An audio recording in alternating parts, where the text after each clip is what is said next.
پیاری کبوتری۔ ایک وقت کی بات ہے، ایک پیاری سی کبوتری اپنے بچوں کے ساتھ رہتی تھی۔ ایک دن اس کا بچہ بہت بھوکا ہوتا ہے۔ وہ اپنی ماں سے کہتا ہے کہ مجھے زوروں کی بھوک لگی ہے، میں نے صبح سے کچھ نہیں کھایا۔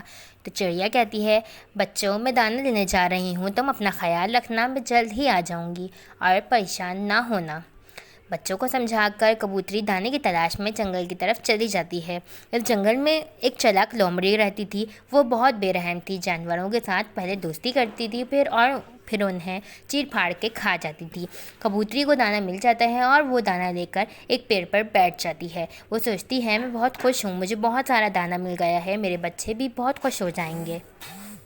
وہ یہ بات کر ہی رہی ہوتی ہے کہ وہی بے رحم لومڑی وہاں آ جاتی ہے۔ وہ کبوتری سے کہتی ہے، پیاری کبوتری، تم یہاں نئی آئی ہو، پہلے تو کبھی نہیں دیکھا، مجھ سے دوستی کرو گی؟ کبوتری کہتی ہے، تم وہی بے رحم لومڑی ہو نا، جس کے قصے اس جنگل میں عام ہیں؟ تم وہی بے رحم لومڑی ہو جس کے قصے اس جنگل میں عام ہے۔ پہلے تم دوستی کرتی ہو، پھر انہیں مار دیتی ہو۔ میں اتنی بیوقوف نہیں ہوں تم سے دوستی کروں، چلو جاؤ یہاں سے۔ لومڑی اپنی بے عزتی برداشت نہیں کر سکی اور وہاں سے چلی جاتی ہے۔ کبوتری بھی اپنا دانا لے کر اپنے گھر کی طرف روانہ ہو جاتی ہے۔